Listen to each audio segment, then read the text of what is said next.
Stop bayar pinjol sekarang juga. Apapun berapa hutangnya, stop. Kenapa? Ini alasannya. Sebelum Anda menyesal. Nah, sebelum kalian gagal paham maksudnya apa sih, kenapa mesti stop bayar pinjol, ada baiknya kalian jangan skip video ini ya. Pokoknya tonton video ini sampai habis. Jadi begini teman-teman, sekalian ngasih tahu ya, gagal bayar pinjol itu adalah hal yang normal dan banyak dirasakan orang-orang yang pinjol. Faktor orang gagal bayar itu banyak, dari pemasukan nggak ada, kena PHK, usaha yang bangkrut, gagal prediksi keuangan, atau alasan yang paling umum lah, kita kena COVID. Pandemi COVID ini yang tahun kemarin tuh berkepanjangan, itu bikin porak-poranda keuangan kita.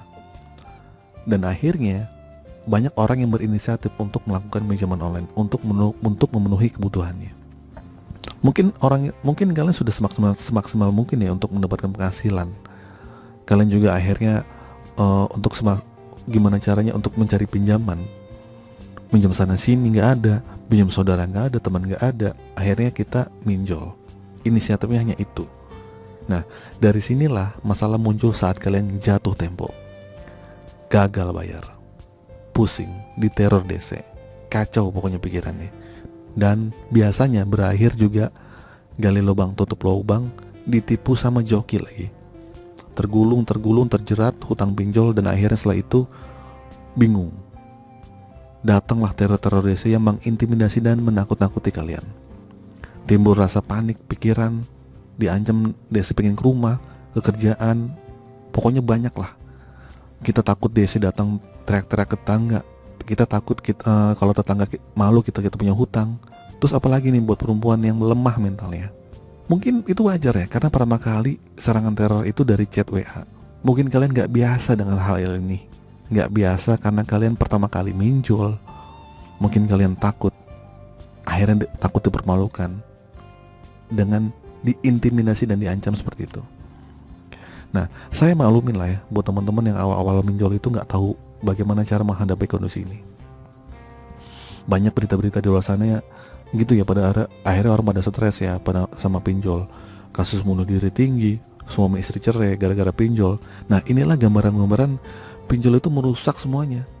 Dan buat teman-teman mungkin waktu melakukan pinjam online pasti sadar dong, paham, dan berpikir nggak akan gagal bayar, nggak ada niatan untuk nggak bayar.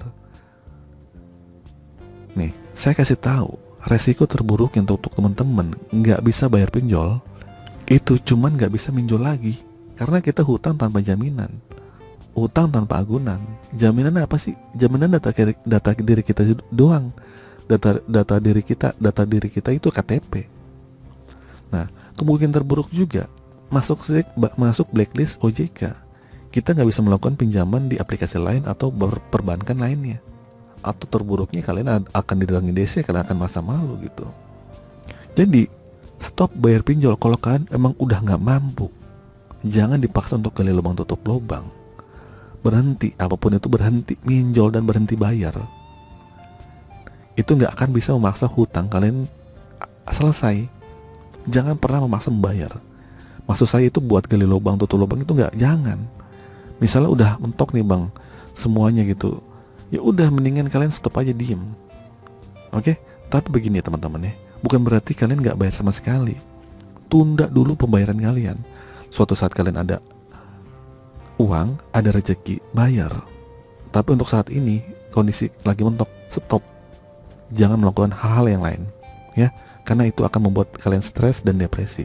Jadi kesimpulannya, kenapa kalian perlu stop bayar? Karena pikiran dan tenaga kalian tidak sebanding dengan resiko yang kita hadapi, ya nggak? Karena ini akan buang-buang waktu dan energi. Kalian akan memaksakan ini, itu, dan akhirnya kalian stres sendiri. Jadi cobalah berpikir jernih. Jangan sampai karena pinjol kalian berbuat nekat. Oke? Coba sayangilah diri kalian, mental kalian mesti sehat. Oke, beranikan galbay kalau kalian memang nggak bisa bayar sama sekali. Oke, cukup video kali ini. Semoga video ini bermanfaat. Akhir kata, assalamualaikum warahmatullahi wabarakatuh.